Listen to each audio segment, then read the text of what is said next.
Halo semuanya, jumpa lagi dengan saya Haris di channel YouTube Haris Vlog playlist info bansos.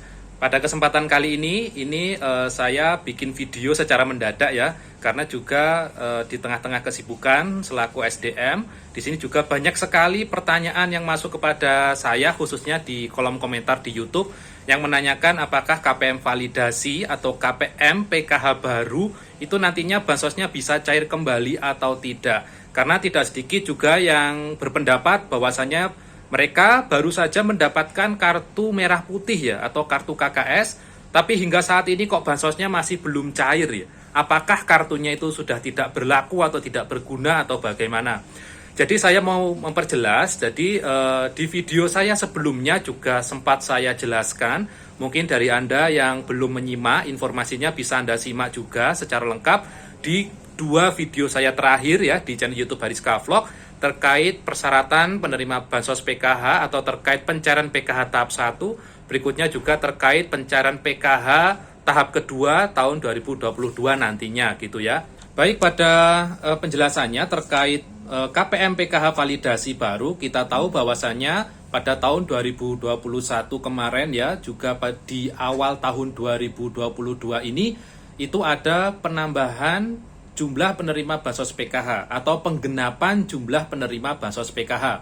Penambahan dan penggenapan ini itu karena juga banyak sekali penerima bansos PKH yang sudah tidak layak lagi untuk menerima bansos, atau bahkan penerima bansos PKH yang dulu itu banyak sekali data-datanya yang tidak valid sehingga bansosnya tidak bisa cair. Nah, untuk penggenapan atau penambahan dari peserta PKH baru ini kemarin juga sempat diambil dari data baru di DTKS, juga ada pengambil dari KPM atau keluarga penerima manfaat dari bansos BPNT reguler dan BPNT PPKM seperti itu. Sehingga pada tahun 2022 ini pada tahap 1 atau pencairan bulan Januari, Februari dan Maret itu banyak sekali data baru atau penerima-penerima baru yang namanya sudah masuk di data bayar. Berikutnya ada juga dari penerima bansos atau penerima PKH baru ini yang menanyakan apakah nantinya akan ada pencairan PKH susulan di tahap 1 ini atau bagaimana ya, karena mereka selaku penerima PKH baru ini hingga saat ini masih belum menerima bansos, sedangkan kita tahu ya pada pencairan PKH tahap 1 hingga saat ini sudah ada 7 termin pencairan. Nah, untuk menjawab hal tersebut jadi seperti ini ya, baik PKH baru atau PKH validasi, berikutnya PKH lama sekalipun ya, itu diperlakukan sama oleh Kementerian Sosial. Jadi tidak ada yang membeda-bedakan antara penerima PKH lama dengan penerima PKH baru. Syarat untuk bansosnya cair itu harus memenuhi beberapa syarat. Jadi mempunyai komponen PKH saja sekarang tidak cukup.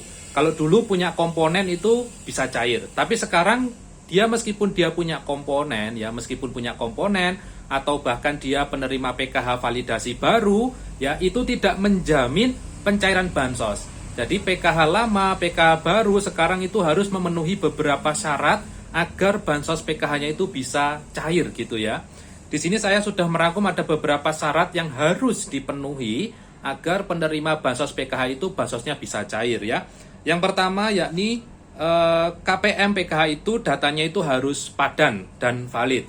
Padan di sini artinya baik data pada Dukcapil kependudukan dan pencatatan sipil itu dengan data di DTKS atau data terpadu kesejahteraan sosial itu harus valid datanya.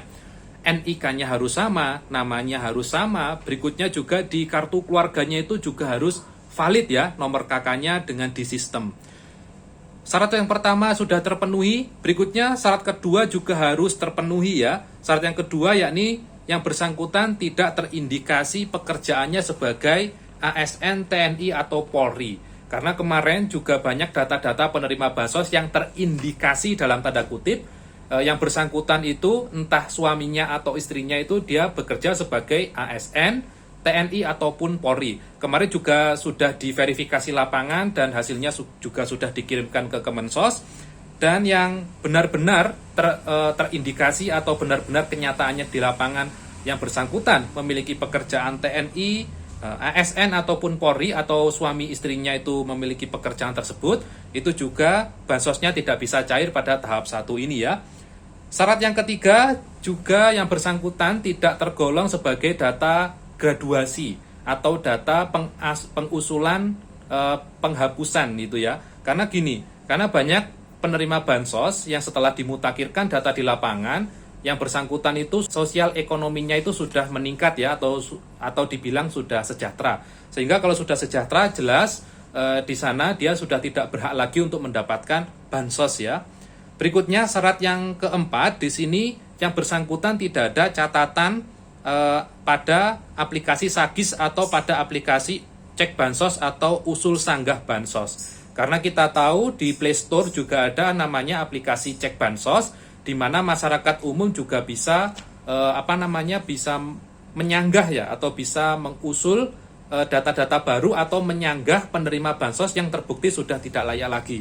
Berikutnya juga kemarin juga sudah diinput oleh teman-teman dari Pejuang Muda terkait data update di lapangan terkait penerima bansos yang sudah tidak layak lagi.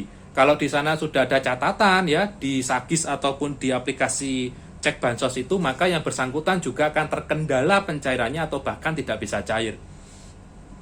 Berikutnya syarat yang perlu dipenuhi dari penerima bansos saat ini terbaru, yakni data anak sekolah dari penerima bansos PKH ini harus tercatat di data Dapodik atau EMIS. Karena kita tahu untuk memastikan apakah komponen dari penerima bansos PKH ini benar-benar sekolah ya di fasilitas pendidikan, maka yang bersangkutan juga harus terbaca datanya di data pendidikan atau Dapodik, juga di EMIS untuk madrasah. Nah, di sini juga banyak sekali kemarin KPM yang tidak bisa cair ya, PKH-nya itu tidak bisa cair karena mungkin anak yang bersangkutan atau anak dari penerima bansos ini datanya masih belum tercatat di data Dapodik atau EMIS, sehingga ketika dilingkan datanya dengan data DTKS, yang anak yang bersangkutan atau anak dari penerima bansos ini tidak terbaca datanya, seperti itu. Nah, itu adalah beberapa persyaratan yang harus dipenuhi oleh penerima bansos PKH. Jadi ingat ya, mempunyai komponen saja itu tidak cukup. Bahkan KPM validasi baru itu tidak cukup juga menjamin pencairan bansos. Jadi KPM validasi ya, baik validasi PKH baru di 2022 atau 2021 ya, atau KPM PKH lama itu perlakuannya sama. Jadi semua harus memenuhi syarat agar bansosnya itu bisa cair, seperti itu. Berikutnya tambahan informasi terkait penghapusan dari komponen ibu hamil ya. Jadi pada surat ini juga disebutkan bahwasannya untuk komponen ibu hamil sementara ini pada pencairan PKH tahap 1 itu masih belum bisa cair bansosnya. Kita tahu bahwasannya untuk ibu hamil seharusnya itu akan cair sejumlah 750.000 ya per tahap. Kali ini untuk komponen ibu hamil itu masih belum bisa cair karena di sini DTKS masih belum tersedia menu atau masih belum diupdate datanya untuk komponen ibu hamil. Mungkin nanti kedepannya juga akan update ya, kita nantikan saja terkait pencairan PKH selanjutnya apakah ada kabar update terbaru, seperti itu. Baik, mungkin itu informasi yang bisa saya sampaikan ya terkait KPM validasi PKH baru. Semoga bagi Anda penerima PKH baru memahami ya aturan yang sudah ditentukan oleh Kementerian Sosial Republik Indonesia, karena memang ya cair tidaknya bansos itu adalah wewenang langsung dari Kementerian Sosial dan bansos ini bukanlah upah bulanan. Jadi kalau yang sudah cair ya disyukuri, kalau yang belum cair mohon bersabar dulu ya. Kita doakan juga mudah-mudahan ada jalan rezeki lain bagi Anda semua. Baik, mungkin itu informasi yang bisa saya sampaikan pada kesempatan hari Kamis malam ini. Semoga informasinya bermanfaat. Ketemu lagi dengan saya Haris di video saya berikutnya. Mohon maaf kalau ada kesalahan kata dan ucap, dan wassalamualaikum warahmatullahi wabarakatuh.